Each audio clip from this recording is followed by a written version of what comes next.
प्यारे साथियों, सभी माताओं और सभी साथियों को फिर एक बार आपके favourite YouTube channel RPKY Ram ji में मैं प्रियांशु खमाने एक बार स्वागत करता हूं आप सभी को।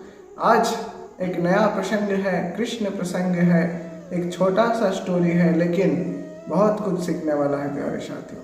ये शिक्षणीय है, ये हमारे लिए एक आदर्श युक्त होगा। पहले हम कृष्ण वंदना करते हैं। ओम तुंडे तंड विनिरति वितनुते तुंडावली लब्धये कर्णे क्रोडगणं विनि प्रकुरुते कर्णे मुदेभ्यो स्पृहा चेत प्रंगण शंगि निर्विजयते शचेन्द्रियाणं कृति नुजानि जनिताख्यद्भिरमृते कृष्णैति वनद्वै। उन्हें भगवान रसराश रसिकेंद्र मौली भगवान की चरण वंदना करते हुए आप सभी को फिर एक बार स्वागत करते हुए इस वीडियो को शुरू करने जा रहा हूँ प्यारे साथियों। एक दिन नारद जब भगवान छोटे थे तो यमुना किनारे आए तो देखे कि एक गोपी ध्यान लगा रही थी। नारद जी उनसे पूछे कि हे माता, आप किस लिए ध्यान कर रहे हैं?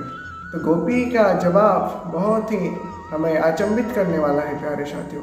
मैं इसीलिए ध्यान कर रहा हूँ कि मेरा मन सदैव कृष्ण की चरण में लगा रहता है, कृष्ण के पास लगा रहता है। मैं कुछ घर का काम करता हूँ तो सब कुछ अस्त व्यस्त हो जाता है, कुछ भी अच्छे से नहीं होता, इसलिए मुझे हर रोज़ डांट पड़ता है।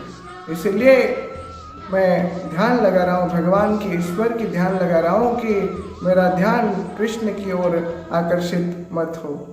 इसलिए ही तो नारद जी ये बात सुनकर उस गोपी को मन ही मन प्रणाम किए थे कि सभी जितने भी जोगी साधुजन संत भी हैं वो कृष्ण को ध्यान में नहीं ला पाते। वो ध्यान लगाते लगाते उनका मन भटक जाता है, लेकिन जिस गोपी का ध्यान सदैव कृष्ण के चरण में लगा रहता है वो ही जगत में पूजनीय है, वंदनीय है और सम्मान्य है प्यारे साथियों। इस बात से हमें यह भी शिक्षा मिलती है कि प्रेम सदैव निर्मल और स्वच्छ होना चाहिए। प्रेम में लेने का नहीं, देने की बहुत आवश्यकता है। ये हमें सीखने वाली बात है। आज के ज़माने में अगर प्रेमी ये बात सीख सके गोपी और कृष्ण से, राधा और कृष्ण से, तो जग सुंदर हो जाएगा। जग में सदैव प्रेम की अनमोल भेंट भगवान जो दिए हैं उसका सार्थक हो जाएगा प्यारे साथियों। और एक स्टोरी के ऊपर जाते हैं। एक दिन भगवान के पास नारद आए जब भगवान द्वारिकाधीश थे। नारद बोले कि हे भगवान, आपके कौन प्यारे हैं, गोपी या आपके महारानी? गोपियाँ प्यारी हैं या महारानियाँ? तो भगवान बोले डेफिनेटली ऑफकोर्स मेरे प्यारे गोपियाँ ही हैं, क्योंकि गोपियों के धमकी में, गोपियों के गाली में जितनी भाव होता है वो किसी तपी के तप में नहीं होता। इसीलिए ही तो प्यारे साथियों नारद ने एक परीक्षा की।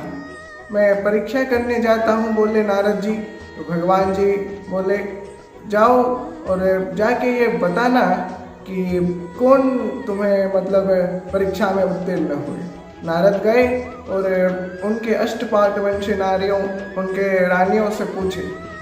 वहाँ पे माता रुक्मिणी, सत्यभामा, जाम्बवती आदि थे, भद्रा, कालिंदी जितने भी हैं वो थे। तो बोले कि माताओं, आप सभी को मैं प्रणाम करता हूँ और एक बात पूछने आया हूँ। माता रुक्मिणी, सत्यभामा आदि बोले कि क्या है? नारद बोले कि आपके पति भगवान श्री कृष्ण को थोड़ा जुकाम हो गया है, थोड़ा बुखार आ गया है। तो इसके लिए एक तरीका है कि आप अगर आपके चरण धूलि प्रदान करें तो भगवान का बुखार कम हो जाएगा और भगवान स्वस्थ हो जाएंगे।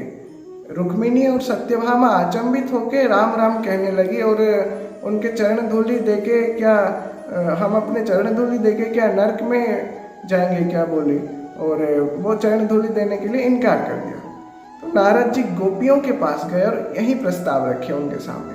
तो गोपियाँ रोने लगी और बोली कि आप हमारे चरण धूलि के बदले अगर चरण भी ले जाओगे तो श्याम अगर उसमें से स्वस्थ हो जाएंगे तो हम चरण धूलि के बदले चरण भी देने के लिए प्रस्तुत हैं।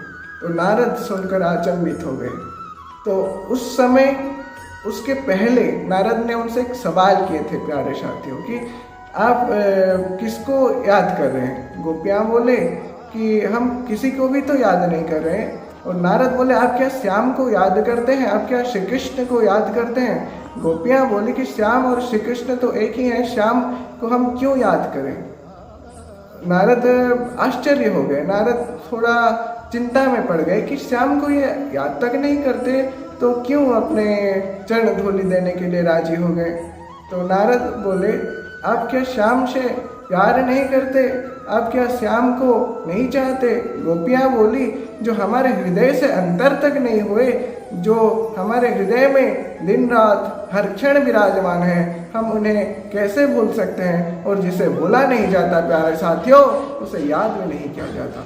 इस सुंदर विचार के साथ बहुत बहुत धन्यवाद। देखते रहिए आपका पसंदीदा फेवरेट यूट्यूब चैनल RPK भाई राम जी, क्योंकि कुछ अच्छा बनने के लिए, कुछ अच्छा सुनने के साथ साथ अपने जीवन में उपयोग करने के भी परम आवश्यकता है प्यारे साथियों। और एक नया वीडियो लाऊंगा। जय श्री कृष्ण, जय श्री राम।